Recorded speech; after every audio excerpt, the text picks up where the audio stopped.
now this entire community is reeling. It is a small town, 15,000 people, and everyone here seems to know someone that was either directly impacted by this tragedy or indirectly impacted by it.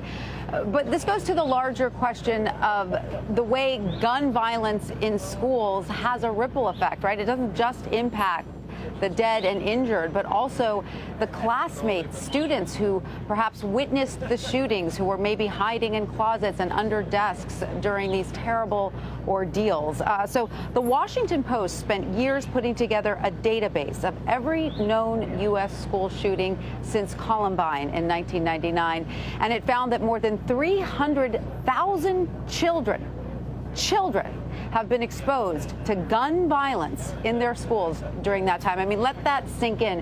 At school, the place where you send your child thinking they will be safe, thinking where they're going to get an education, right?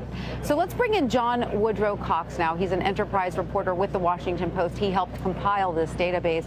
He's also the author of Children Under Fire, An American Crisis. John, welcome. Thank you for talking with us today. Of course, it is our great shame that this country seems to have so many of these shootings, and we'll get into that in a minute as to why it seems to happen more here than anyone else. But according to the database you put together, the median age of U.S. school shooters is 16 years old. So what does that say about the ability of minors to access guns? And what does that say also about the legal age in which someone should be able to buy a gun? Yeah, that's a great question, and it's the thing that I speak to on this issue most often. You know, for many Americans, the only form of gun violence that they care about, that gets their attention, is what we saw on Tuesday. They don't care maybe about suicides. They don't care about the gun violence that disproportionately affects Black and brown children in cities in this country. What they care about are school shootings. And what I say all the time is that if the one change that we had made after Columbine in this country was to prevent children from getting their hands on guns, more than half of the school shootings in that time would not have happened. They simply would not have happened if that's the only thing that we did. But time and time again, children get their hands on guns. They go to school, they kill teachers, they kill their friends, or they kill classmates. And then, of course, that's not what happened in this case, right? We had an 18-year-old who immediately after his birthday went out and bought guns that he was legally allowed to buy.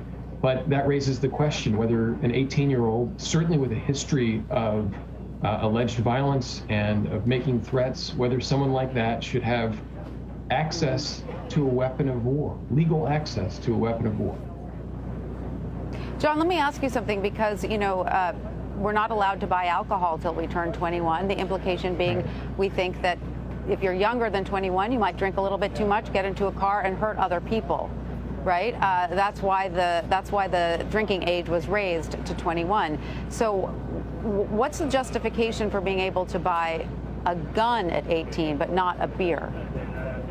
Yeah, I mean, I don't know that there is a legitimate justification. I mean, you know, brains don't fully develop until people are in their mid-20s. We've seen time and time again that these shooters are right in this age range. The shooter in Parkland was 19 years old. I mean, it was the same sort of thing. This is somebody who had a history of at least 3 times he threatened to shoot up a school, and yet he still was able to legally buy firearms and buy not just a handgun, but AR-15s, right? So I don't know that there is a justification for somebody when they're 18 years old, the day after they turn 18, to have access to a weapon like that. Now, John, you also found that U.S. school shootings disproportionately impact students of color. Now, I know that you're focusing on school shootings here and not gun violence overall, but is it connected? Well, so yes, I mean, we tend to only think about these types of school shootings, right? The mass shootings, but every school shooting profoundly impacts the children who were present when it occurred. And we know that Black and brown children are disproportionately affected by school shootings. Those shootings just tend to be targeted events. They're not these mass indiscriminate shootings. It's somebody who shows up to a school and maybe shoots one or two other people.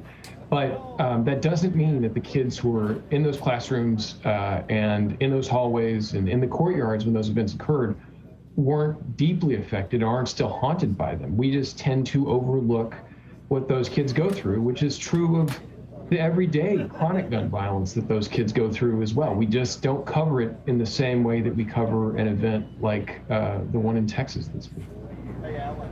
Well, you bring up a good point, because obviously any mass shooting in this country is a massive tragedy. You know, we're fresh off the heels of the shooting in Buffalo.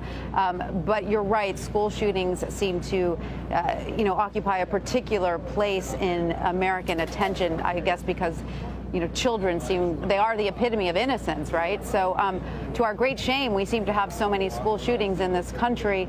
Why do you think we don't see the volume of school shootings in other countries?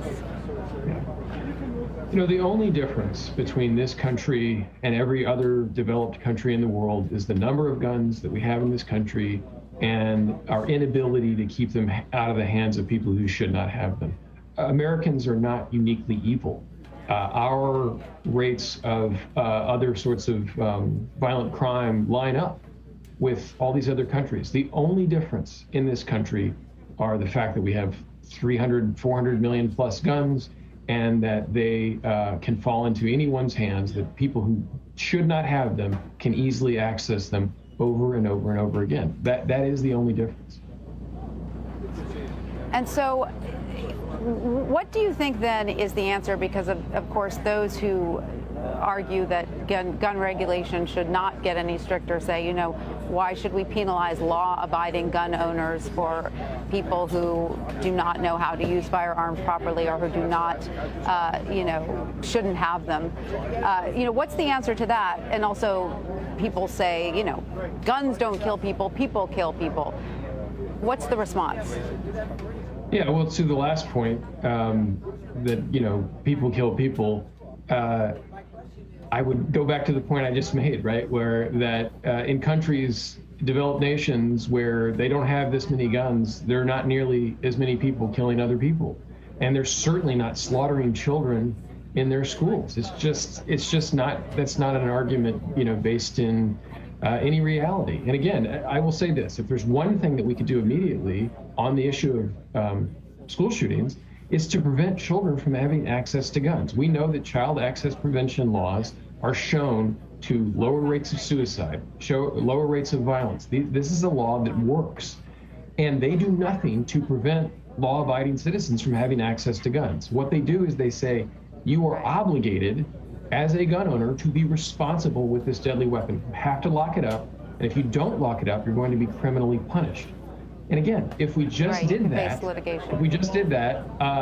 more than half of school shootings in this country would not occur.